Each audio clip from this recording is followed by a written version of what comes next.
Hello student, आप लोग कैसे हैं? आई थिंक आप लोग अच्छे होंगे और आपकी पढ़ाइयाँ भी ठीक ही ठाक चल रही होंगी।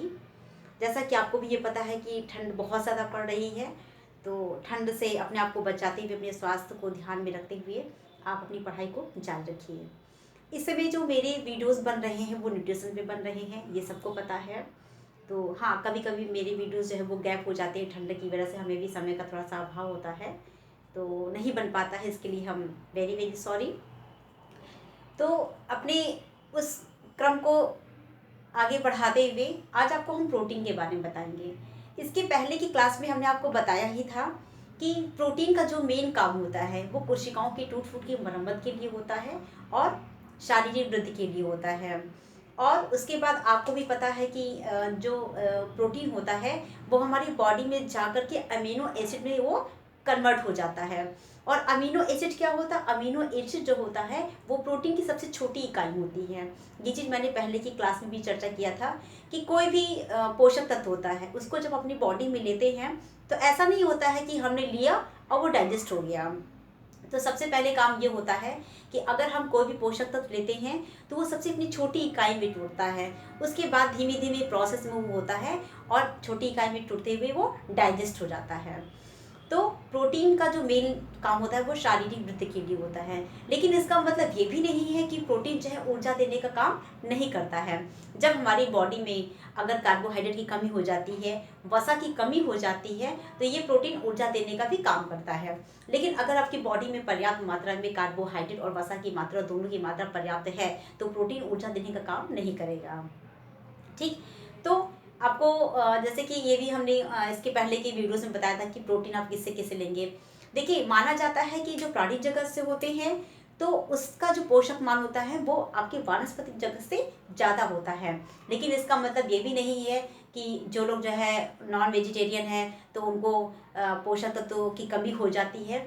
वो वेज से भी अपने पोषक तत्व की पूर्ति कर सकते हैं, लेकिन हाँ, उनको ये विशेष ध्यान देने की जरूरत पड़ेगी कि किसका पोषक मान ज़्यादा है और उसकी थोड़ी सी क्वांटिटी बढ़ा करके वो पोषक मान को अपने मेंटेन कर सकते हैं। तो प्रोटीन की कमी से स्पेशली दो प्रकार की बीमारियां होती हैं। नंबर एक है क्वाशियोरकर।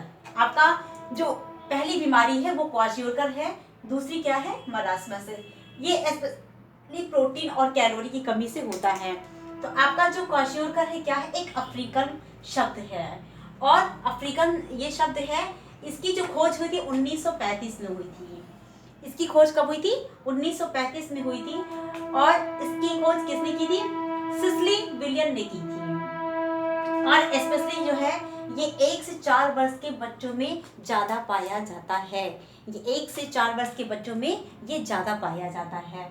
और उसके बाद आपका जो मरासमत है ये कैलोरी और प्रोटीन दोनों की कमी से होता है। तो ये जो क्वाशियोरकर होता है स्पेशली ये प्रोटीन की कमी से होता है, लेकिन आपका जो मरासमस होता है वो कैलोरी और प्रोटीन दोनों की कमी से होता है। और ये 2 से 4 वर्ष के बच्चों में ज़्यादा पाया जाता है। ये कैसा है? मरासमस जो होता है वो एक ग्रीक शब्द है।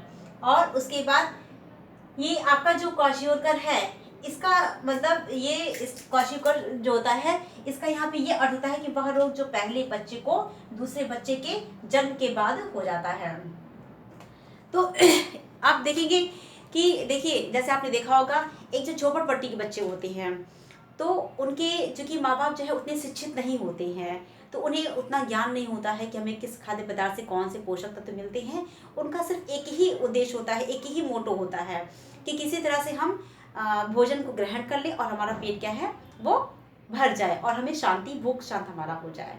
लेकिन उनको इस बात की बहुत ज़्यादा जानकारी नहीं होती कि हमारे बच्चे ग्रोथिंग को टाइम चल रहा है तो उनको हमें प्रोटीन देना चाहिए। आपने देखा होगा कि जो उनके बच्चे होते हैं उनकी स्किन्स देखिए कैसे होती हैं, बिल्कुल बेजान होती हैं और उनका सही अनुपात में उनका ग्रोथ भी नहीं हो पाता है। तो ये कहीं ना कहीं पोषक तत्व की जो कमी होती है उसका वो इफेक्ट डालता है।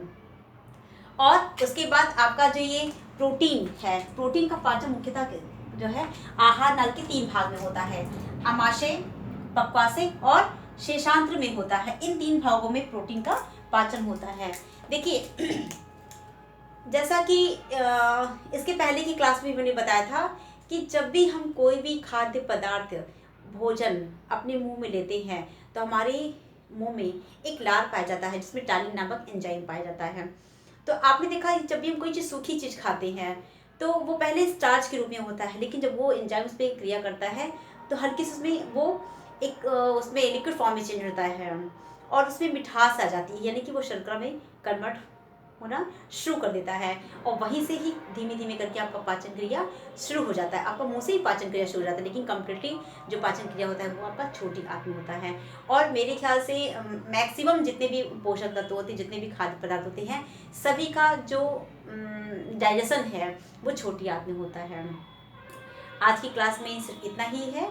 और देखिए दोस्तों, फ्रेंड्स, स्टूडेंट्स, सबसे ये रिक्वेस्ट है मेरा कि मेरी वीडियोस को ज़्यादा से ज़्यादा लाइक करिए, उसको शेयर करिए और इसके सब्सक्राइबर बढ़ाइए जिससे हमारा मनोबल बढ़े।